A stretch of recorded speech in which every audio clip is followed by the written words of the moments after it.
Coming up today on Seahawks Forever, powered by BetUS, it is go time. No more speculation, no more guesswork, no more trying to connect dots. We get to see the Seahawks in their first incarnation under Mike Macdonald as head coach on the field tomorrow at Lumen Field, 1 o'clock kickoff time against the Denver Broncos. So we're going to get you ready by diving into the Broncos with Amir Farrell of Predominantly Orange and the Broncos Avenue podcast. He's going to give us his thoughts on how ready Bo Nix is to face Mike Macdonald and his defensive scheme tomorrow, the weapons Bo has around him, how ready he thinks he is, and how he thinks Sean Payton is getting him ready and giving him the best chance to succeed. What that defense looks like in Denver. There is some concern there that the pieces aren't all in place yet. And we're going to look back on the Russell Wilson era in Denver, close the book on that, and get Amir's thoughts on how all of that went down. We're even going to talk about how he thinks the Broncos might handle the new kickoff rule in the game tomorrow. That's coming up next. We're talking Broncos, Seahawks, Week 1, NFL, today on Seahawks Forever.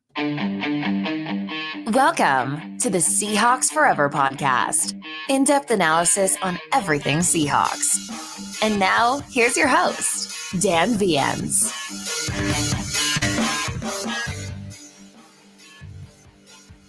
Hope you guys are all ready for Week 1. Got your outfits picked out. It's a lovely day. We got a little bit of a second wind out of summer heading into this week. It's supposed to be 80 degrees and sunny tomorrow at game time. Be sure to hit that thumbs up on the YouTube channel. Subscribe to the channel. It's the best way to support the show, and comment down below. Get that engagement going. And also, if you want notification of future episodes, hit that bell button. And if you want to support the show in other ways, all of those different methods are linked down in the description. So I had a chance to get a hold of Amir this week. Love the work that he does for Predominantly Orange and on the Broncos Avenue podcast. And get him in here. It's amazing to think that with the storied long history between the Seahawks and the Broncos, that they've only played 7 times since 2001. And what's significant about that, some of you younger viewers may not remember this, but of course the Seahawks grew up in the AFC West before moving over to the NFC in 2001. The Broncos with a 35-22 all-time record. Some of my favorite single play memories are Seahawks Denver memories. Of course, there's the Steve Largent, Mike Harden tete-a-tete. If you don't know what I'm talking about, YouTube it. One of the most phenomenal historical moments in Seahawks history. Steve Largent's revenge at the Kingdom. There are others, though. There's Brian Bosworth in one of the only highlights of his career, showing off the reason he was paid so much money as a rookie, and the Seahawks used a first-round draft pick on him, chasing down and outrunning John Elway to the sideline. Lots of great memories between the Broncos and the Seahawks. Of course, that was a long time ago, and since, now in different conferences.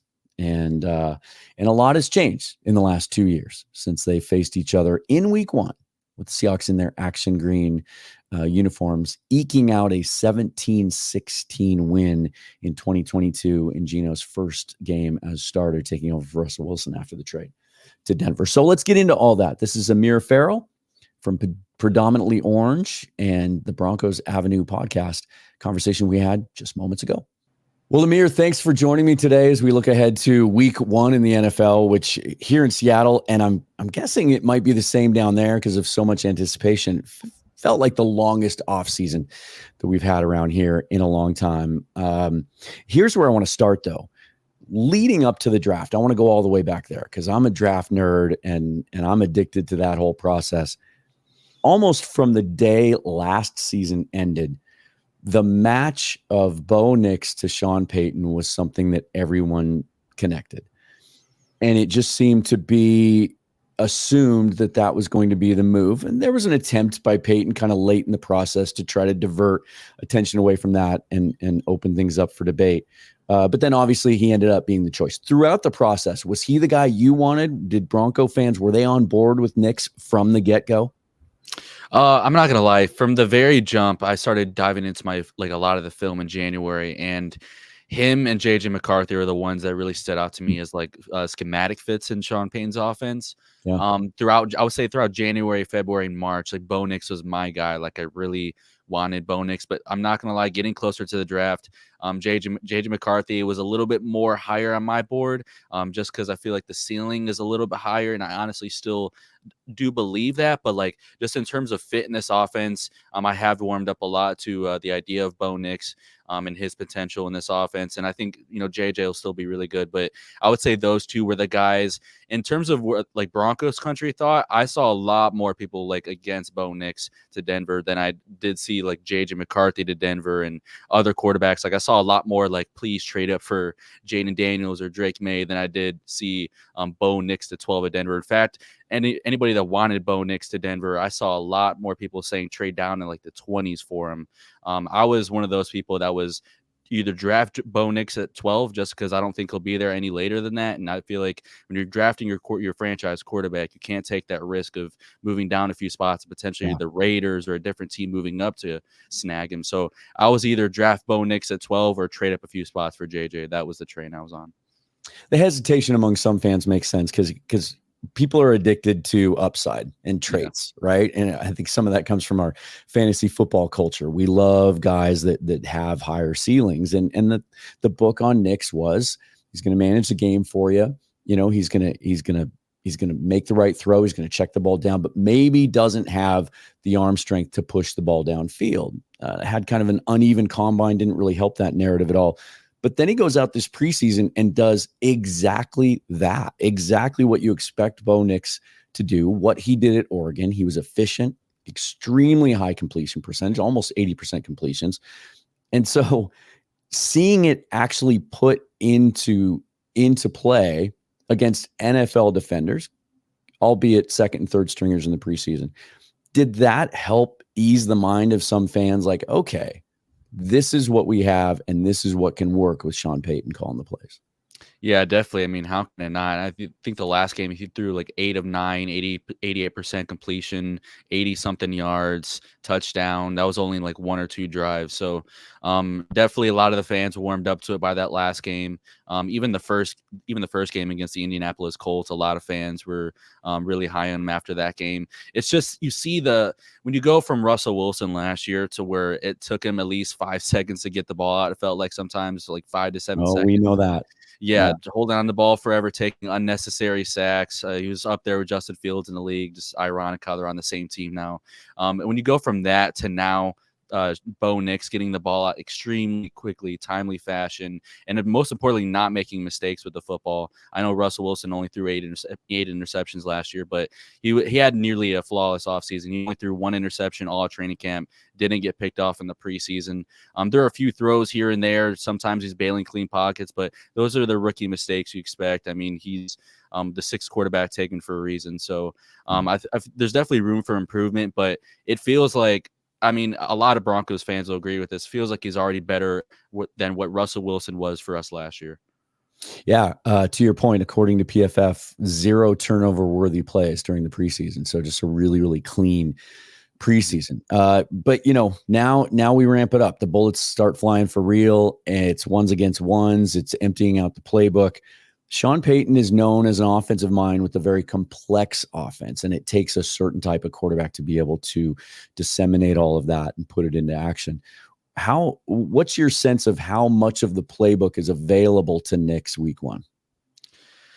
The sense I'm getting, I feel like I would say, I mentioned this on my podcast, I feel like he's going to ease him in with like the short dink and dunks, kind of the short intermediate passes, get him working, those crossers, to start off just those easy completions to kind of ease him in. I wouldn't be surprised though, like within the first few drives of the game, if there's a blitz, maybe they take a deep shot, something like that. But I personally don't see them utilizing those deep play action plays super like a lot in the opening games, even week 2 against Pittsburgh. Pittsburgh, just because these are really talented defenses and secondaries that we're going up against.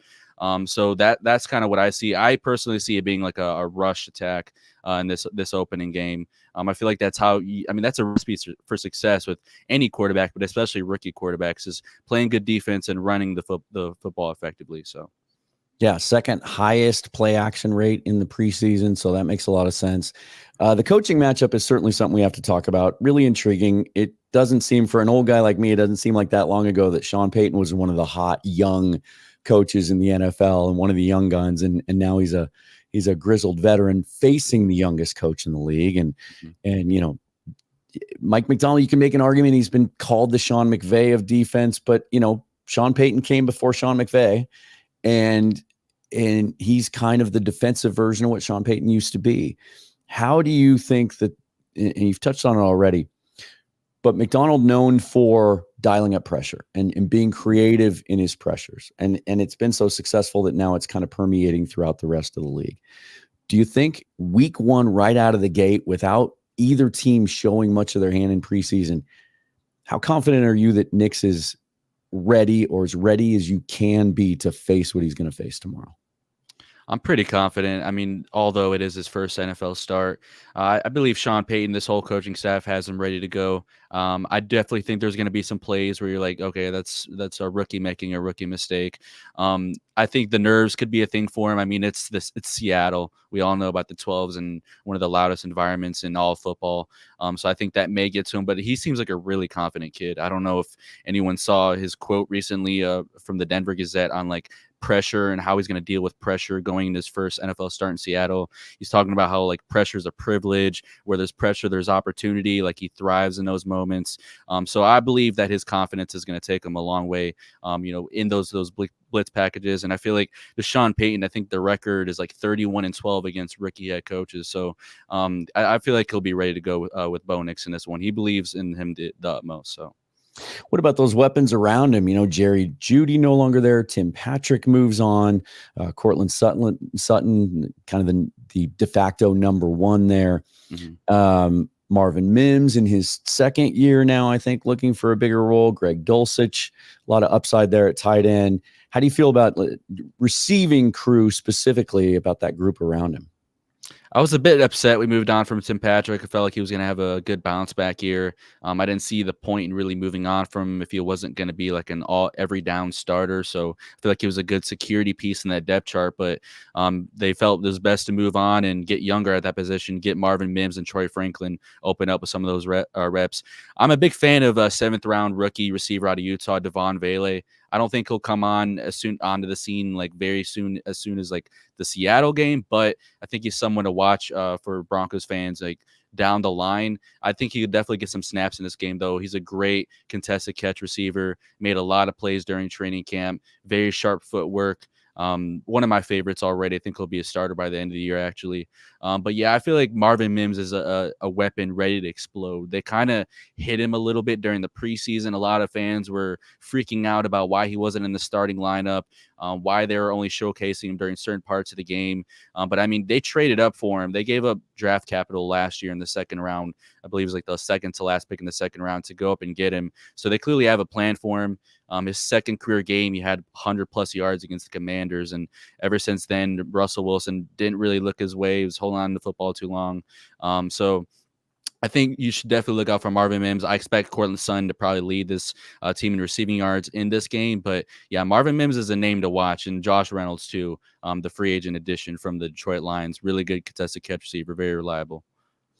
And then we got to talk about the backfield. We certainly saw the success that Payton had in New Orleans with Alvin Kamara. And Javonte Williams is a guy that I absolutely loved coming out of North Carolina a few years ago. And he had the promising rookie year and then tears the ACL. And as many players do, even though, players come back quicker now than ever from ACL injuries, it just didn't look like he had all of his explosion and the whole toolkit back available to him last year.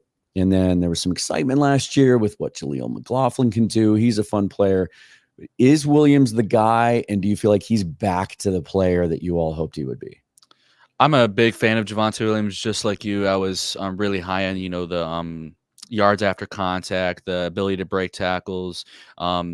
I personally don't think he's 100% back to what he was his rookie year, just because everything that I saw in training camp, I can't definitively say that based off of what I saw, but we have to see what he looks like in game. I mean, he's going to have a great matchup against that Seahawks defensive line and linebacker unit. But I think, yeah, it's really exciting with Jaleel McLaughlin as well. He's going from running back 3 to running back 2 after we let Samaje Perine go, the veteran, to the Chiefs. So that expanded role will be awesome. He's lost actually a few pounds this offseason. He looks faster.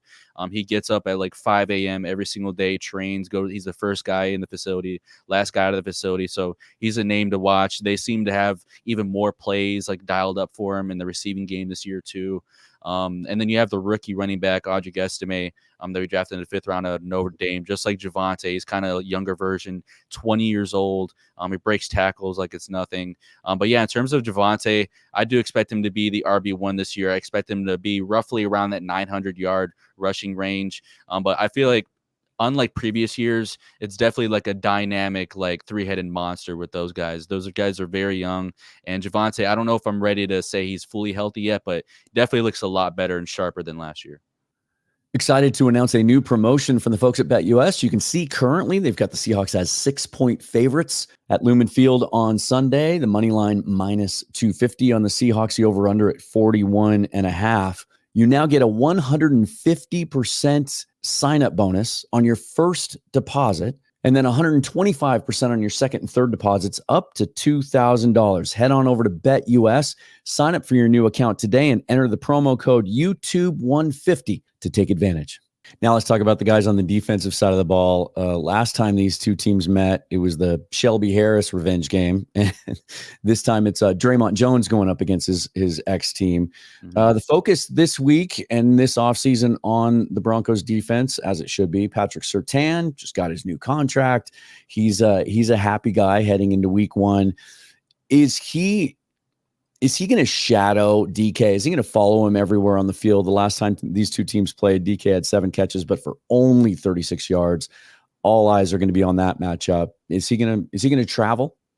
Yes, he will. From everything that I've heard, defensive coordinator Vance Joseph has said earlier this offseason that he expects him to be in more of a shadow role, not only this game, but the entire season with most wide receiver ones. It's the right thing to do considering Riley Moss, their 3rd-round pick from last year, is only in his 2nd year. This is going to be his first NFL start So that matchup's definitely looking a little bit concerning. Although I do like the guy. I think he's a good ball hawk corner. But yeah, in terms of Pat Surtain, I do definitely think he's going to be shadowing DK this whole game. I'm excited. I loved Moss's answer this week when asked about if he expects to be picked on, and he recounted his first start at Iowa where they threw deep on him 3 times right out of the gate, and he ended up with 2 picks in that game. So Moss was another guy I was really intrigued with coming out last year, and it looks like he's locked down that job coming out. As a whole, that defensive unit has had a lot of change over the last 2 years. Justin Simmons moves on. How are we feeling about that side of the football in Denver? It's funny because past years I definitely was like concerned about the offense, and now this year it's the defense. I won't say I'm entirely as concerned about it dating back to earlier in the offseason as I am now. I'm definitely more confident in that unit just because for the first time in a while we have a DC that's our play caller on the defense side of the ball. We have some continuity there. Vance Joseph seemed to figure things out in the middle to the end of the year. End of the year was a little bit shaky, but I feel like there's a lot of youth on that side of the ball. I'm really excited about that. We added some really key defensive line pieces, and Malcolm Roach from the Saints, who's a great run stopper, underrated pass rusher. We got John Franklin Myers for pennies from the New York Giants. Still extremely shocked by that move. We're able to get him. Then he brought over Cody Barton, former Seattle Seahawk, former Washington Commander.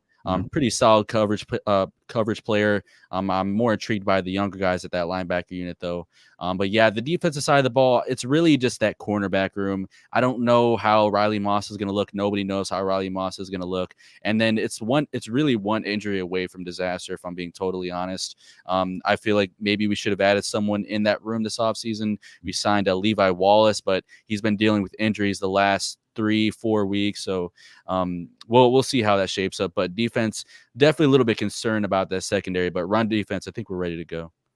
As you take a big picture view of this matchup tomorrow, what concerns you the most? Is it the rookie quarterback going up against a Mike Macdonald-led defense, or is it what you were just talking about, kind of a defense with the pieces that haven't really been together that long, going up against an offense that has so many weapons as the Seahawks do? Definitely that Riley Moss matchup with whoever's lined up against him. I saw Tyler Lockett was on the injury report, but regardless, that's still a talented receiver core in Seattle. Should So be good to go. Yeah, Riley Moss, Tyler Lockett would be definitely interesting. I'm a big fan of Jaquan McMillan, or slot corner, but that's a really talented receiver in JSN, not a big Ohio State guy. So he's going to be that's going to be a tough matchup for Jaquan McMillan. Even though I feel like he's already pushing that elite status, it's definitely going to be. JSN's pushing elite status too. So I would definitely say like those two cornerback wide receiver matchups. I won't say I'm too concerned about it, but if I do have to pick a spot, I would say that. And then Luke Wattenberg at center, former Washington Husky. He's making his first NFL start at center tomorrow. So I'll definitely be intrigued by that matchup with some of those interior guys on the Seattle defensive line. Certainly a guy that Seahawks offensive line coach Scott Huff would know well from his time at UW. Let me ask you this. Heading into this season, obviously in the offseason, everything's fresh, everything's new. All fans are optimistic. All the changes that their teams made in the offseason are for the better, and everyone's feeling good heading into week one. There's been a lot of talk ever since the schedule came out that the schedule makers may have done the Seahawks a favor, in that looking at their potential opponents this year with a new head coach and all the changes, that starting out with Denver at home and then going to New England facing potentially another rookie quarterback might be about the softest landing they could have been handed. I'm sure that sentiment has made its way to Denver and the fans have heard it. Are they feeling overlooked heading in Denver right now? Seahawks 6-point favorites as we talked this morning. Yeah, definitely the majority of fan base is feeling overlooked and underrated heading into this one. But I definitely think there's reason to believe the Seahawks can win this one. I think it'll be a very, very close game. There's definitely mutual respect between both sides. I loved to hear what Mike Macdonald had to say about Bo Nix earlier in the week during his pressers, compared him to Drew Brees, which is awesome.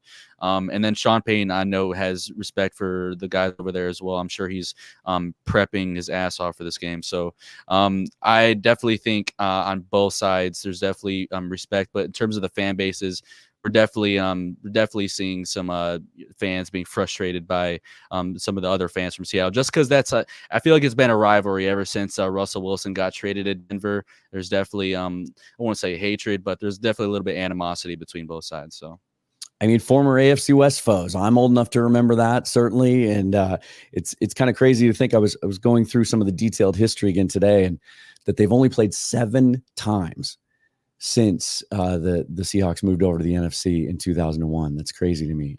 It just used to be. I was at Seahawks headquarters last night, and there's videos everywhere of highlights, and a lot of them were against the Denver Broncos from those old AFC West days.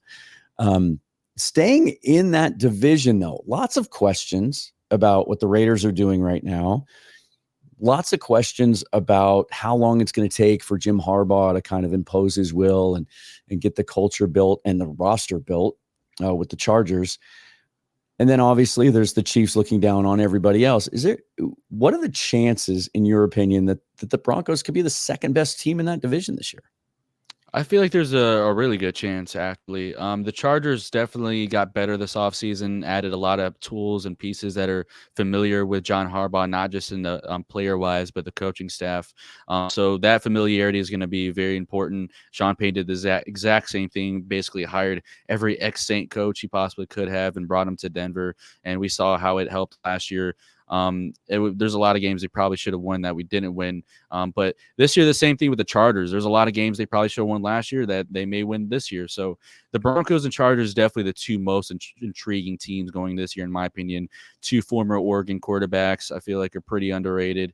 I feel like just that offensive what they're going to do to help Justin Herbert this year, I think is going to help them a lot. So I do have a respect for the Chargers and how they could potentially be I wouldn't be shocked if they were like a 10-win team and we're second over us in this division. I think definitely the Chiefs are the team to beat. They'll probably be first again in the AFC West. So yeah, I would definitely. And then for the Raiders, I don't know. I just don't see much in how they could potentially even be the third place team in the AFC West. I don't really understand them going. I guess I understand to a certain extent them going with Gardner Minshew over Aiden O'Connell, but I would have went a different route. And I think their defensive line is really talented. I think Zamir White will actually be better than people expect, but I just don't see them being more than like a 7-win team this year. So I would say the Broncos finish second or third. It's going to be really close between us and the Chargers. I think we split one with them in our 2 games this year, just like we do pretty much every year. Let me ask you this, because I think this is one storyline that's I'm really interested to see the entire league tomorrow and what they do with it. We've only had the 2 games so far.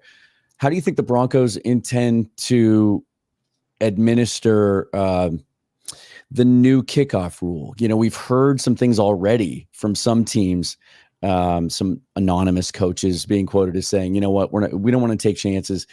This is much ado about nothing. We're just going to kick the ball out of the end zone, take it on the 35, or try to get it in the landing zone so it can be on the 30. Do you expect the Broncos to be aggressive and try to create some big returns out of this new kickoff rule?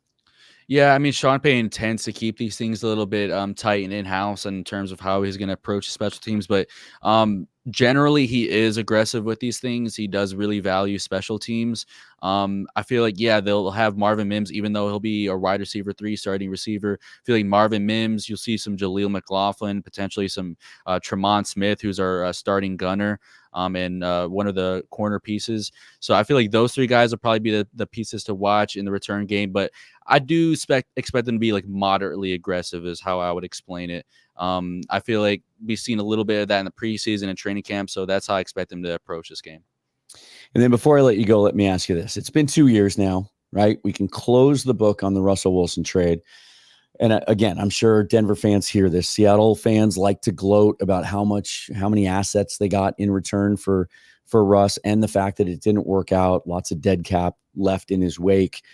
But to me, it seems like this team has resurrected this roster and put themselves in a position where they're on the rise again. And now with the franchise quarterback in place pretty quickly.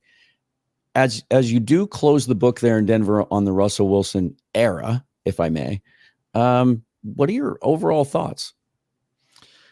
Overall thoughts on the Russell Wilson era and moving on. I mean, my thoughts, Colin Cowherd mentioned this. I thought it was a great point. Like, none of that stuff is really going to matter. Like, yes, the dead cap hits are still going to hurt us the next year or so, but a lot of people don't know we're swimming in cap space next year. And we made a lot of different restructures to save future cap space. Moved on from a lot of veterans this year, even with the PS2 contract extension and still having to probably extend Cortland Sutton next year.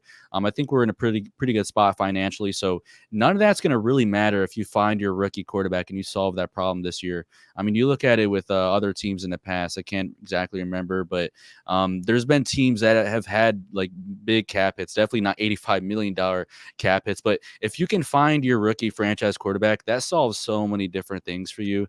All of a sudden your weapons look better. All of a sudden your coaches get more credit. It washes away a lot of those problems and concerns. And I think I can speak for all of Broncos country on that. It is kind of amazing to me that here we are 2 years later and the Broncos made a big swing to bring in an established franchise quarterback. The Seahawks end up going with Geno Smith as his replacement. And now when everybody expected, look, you trade away a franchise quarterback, you're going to then identify and draft a young quarterback as part of that return. And yet we still haven't done that.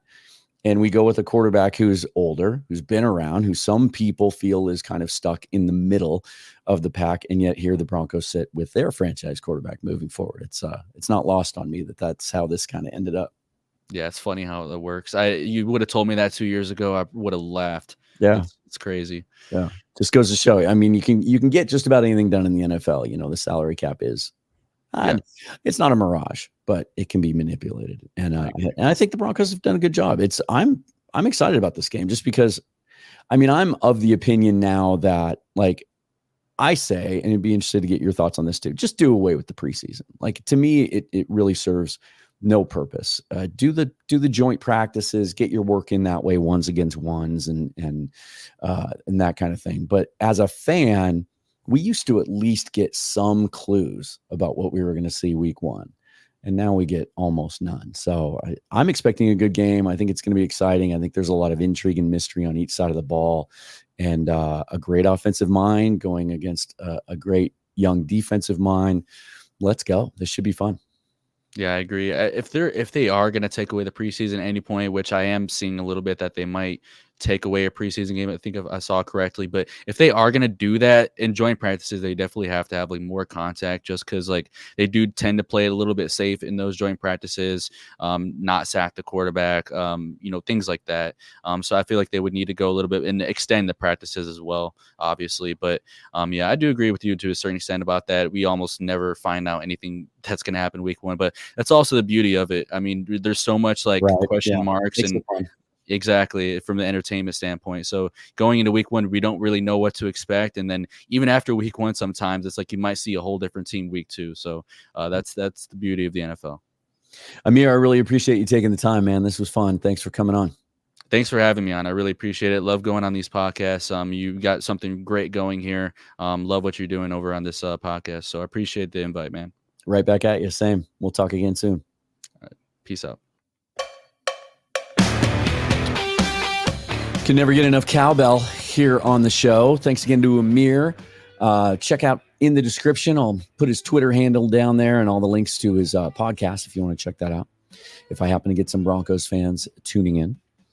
If you're headed to the game tomorrow, just know that by the time you get back, my post-game reaction will probably be up on the page. It'll be a live reaction. I, too, will be attending the game, of course, and then heading back here and going live as soon as I can. If you can get in on that live show, join the discussion. That way you can comment live. You can give me your questions. I can read those on the screen and respond to them, let you know what things look like live in the stadium. One of the things I'm really excited about tomorrow is, I've been saying this all offseason, but I think playing defense again to some sort of competent level is going to do things for that home crowd advantage that the Seahawks have not really had over the last, say, 4 or 5 years, at least not to the levels that they became so notorious for. I think it's deflating over the last couple of years when you just continue to see the opposing team converting on third downs, driving up and down the field.